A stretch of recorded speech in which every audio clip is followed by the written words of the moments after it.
Dr. Jim Olson.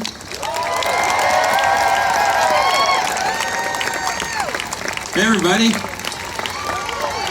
I have to say, I got here and I didn't know if I'd be able to speak. I had tears running down my face from seeing all of you. Thank you. Please join me in gratitude and cheering for anybody who has ever inspired a kid to go into science. Woo! Please join me in gratitude for everyone who's helped found one of our research institutions in this amazing city. We have so much great research.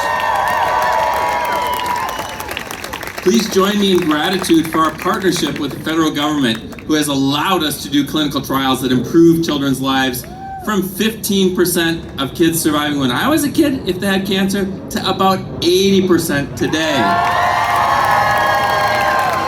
That's a partnership.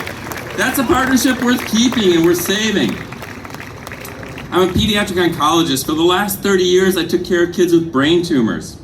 There are some pediatric brain tumors that have no survivors even today.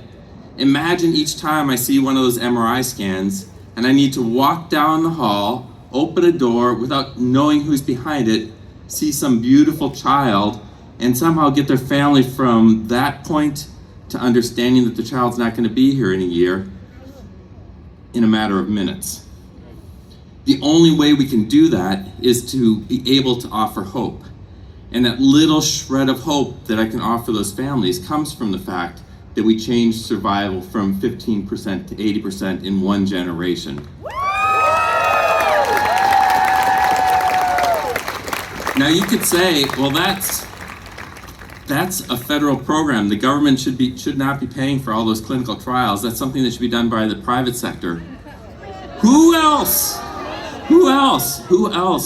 is going to do that? The government is not a company. The government is intended to do things that companies and others cannot do, and nobody else, no other organization can get 220 institutions to work together cooperatively to do these clinical trials. That funding is being threatened, and that's not okay. If you feel relieved by the judges who have said that it's not okay for them to cut the indirect cost, don't feel relieved, because the cuts are coming. One way or another, they are intending to cut science funding, and we cannot let it happen. We need to be talking to our friends and colleagues, relatives in the Midwest states and getting them to talk to their congressmen. We need to really speak up and do everything we can. Now, I talked about partnerships across the broad clinical trials, but there's also a partnership that allows each of us to be a scientist, and for me to be standing here today. I really shouldn't be here in front of you. I was raised by a single mom who had a minimum wage job. I remember her eating a potato at dinner because there wasn't enough money to make 3 plates of food. You could say, if you were a sharp conservative, you could say this is a story of a guy who pulled himself up by his own bootstraps. And that's a little bit true, because I couldn't afford 4 years of college, so I went through in 3. I had jobs all the way through. My mom did what she could to help out, but the Pell Grants allowed me to go to undergrad. The government invested in me. And when I got done with undergrad, against all odds, coming from rural Upper Michigan, where we could barely see our neighbor's house, where all 40 of the people in our neighborhood had the same address, I got a grant that allowed me to go through MD training and PhD training and get a small stipend through the whole thing. So the government invested another $100,000 in my career, and we need to keep doing that for the scientists now.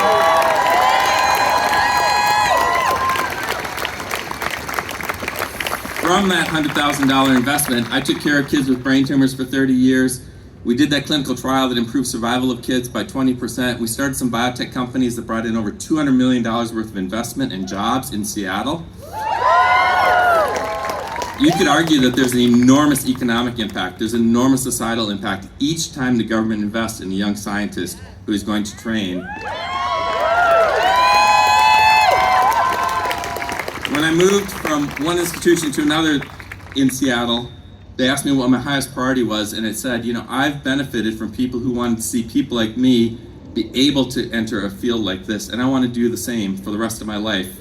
And so we started the Invented Seattle Children's Program in partnership with UW, with Ben Arroyo, with the Institute for Protein Design and Fred Hutch.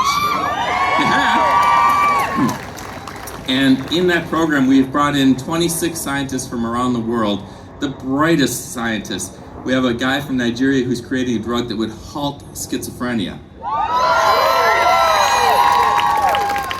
And so the executive orders coming through may change what's printed on our website, but it will not change what's imprinted on my heart.